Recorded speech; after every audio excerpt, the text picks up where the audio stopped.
నూతన సంవత్సరం సందర్భంగా గ్రీన్ ఇండియా ఛాలెంజ్ లో పాల్గొన్నారు MP Santosh Kumar. Banjara Hills KBR park లో మొక్కలు నాటారు.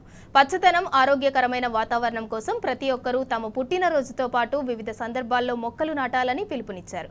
కార్యక్రమంలో గ్రీన్ ఇండియా ఛాలెంజ్ సహ వ్యవస్థాపకులు కరుణాకరణ్, రాఘవ, ఇతర సభ్యులు పాల్గొన్నారు.